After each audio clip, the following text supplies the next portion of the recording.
Luminar Neo is becoming Luminar, and this is much more than Skylum deleting one word from the logo. The name change is part of a larger shift towards one connected Luminar experience across desktop, mobile, and the web.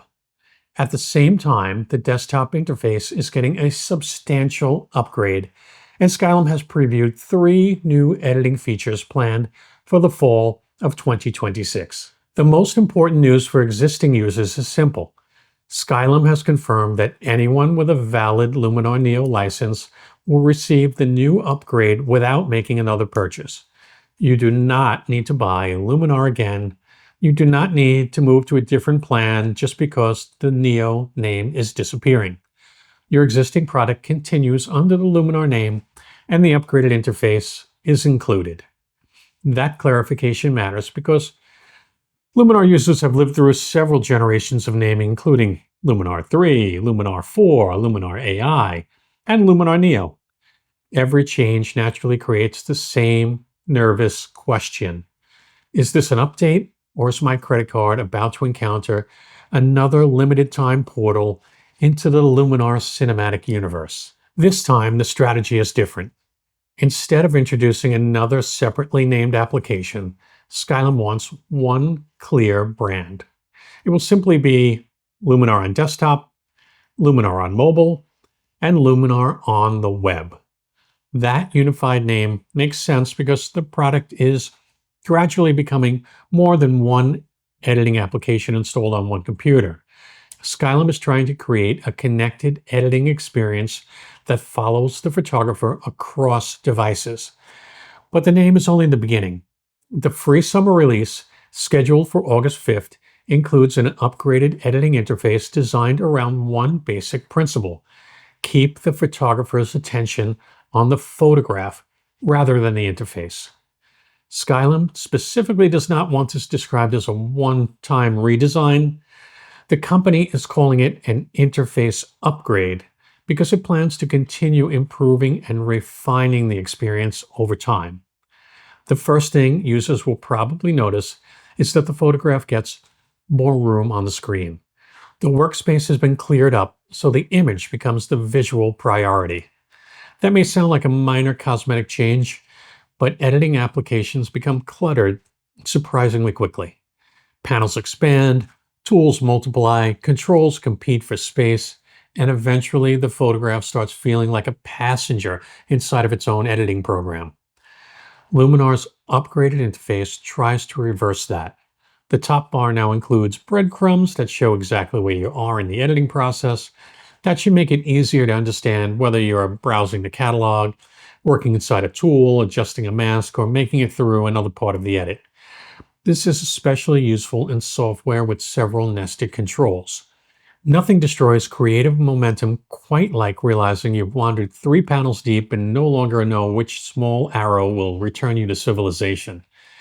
Key controls are also grouped along the bottom of the workspace. That places frequently used actions in one consistent area instead of scattering them around the screen.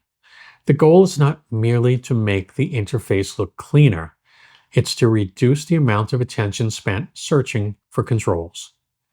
Learning resources are being placed closer to the editing experience as well. Rather than separating tutorials and guidance from the tools they explain, the upgraded interface brings learning nearer to the point where a photographer may actually need it.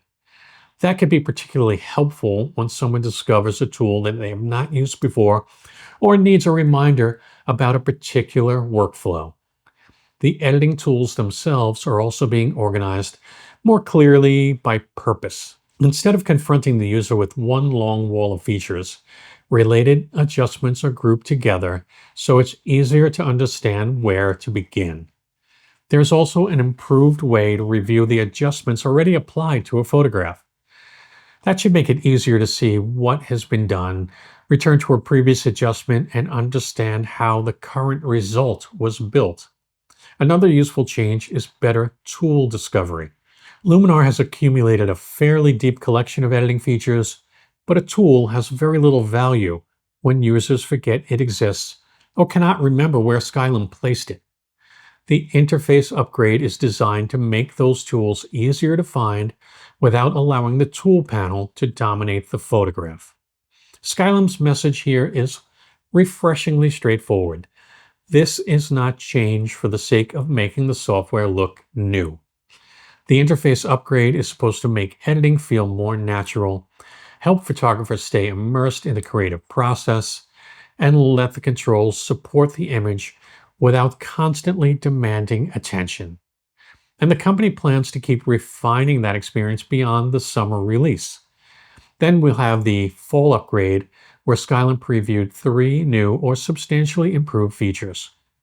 First is Atmosphere 2.0, beginning with fog. Atmosphere tools are not new to Luminar, but this version is intended to provide a more advanced and believable way to add fog into a scene. The important challenge is not simply placing a white haze over the photograph.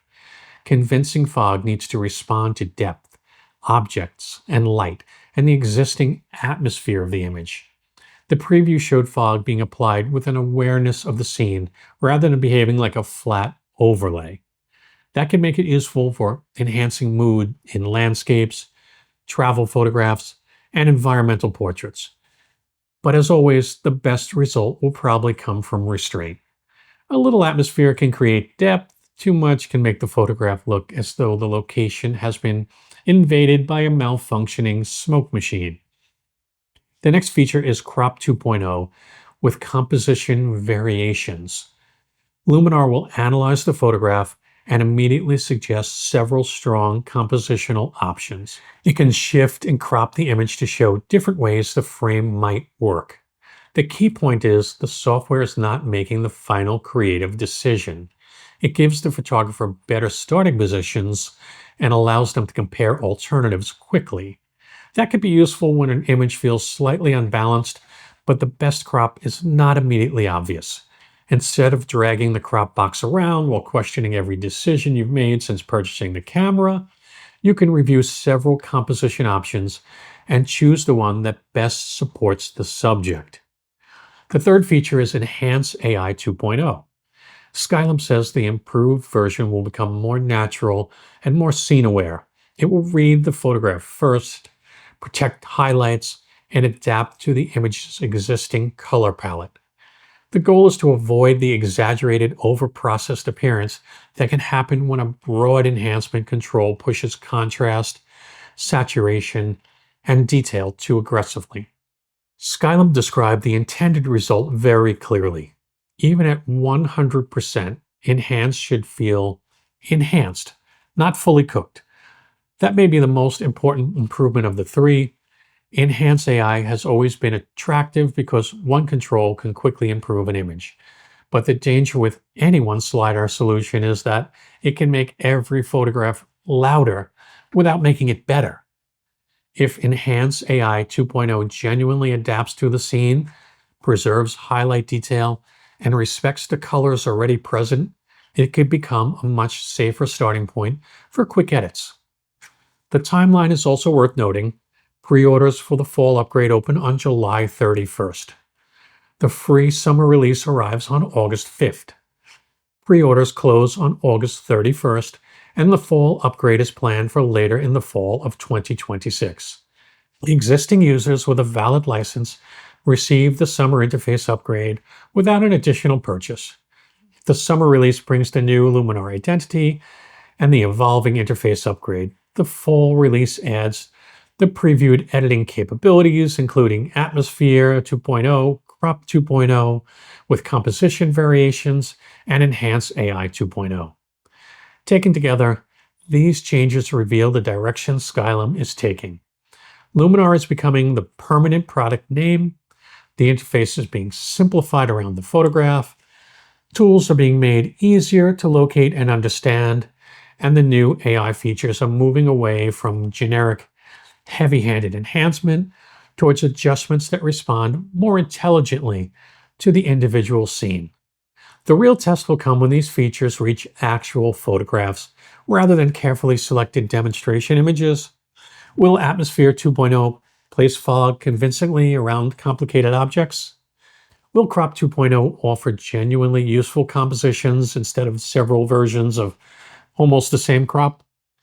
Will Enhance AI 2.0 remain natural when pushed hard, especially around bright skies, colorful sunsets, and already saturated scenes?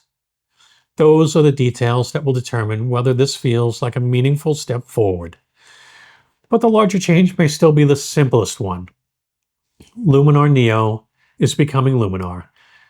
Existing license users receive the interface upgrade without another purchase, and Skylum is committing to improve the interface continuously rather than replacing it with another dramatically named generation. Now, the software just has to prove that one simpler name can support a cleaner, more consistent future. Please consider subscribing.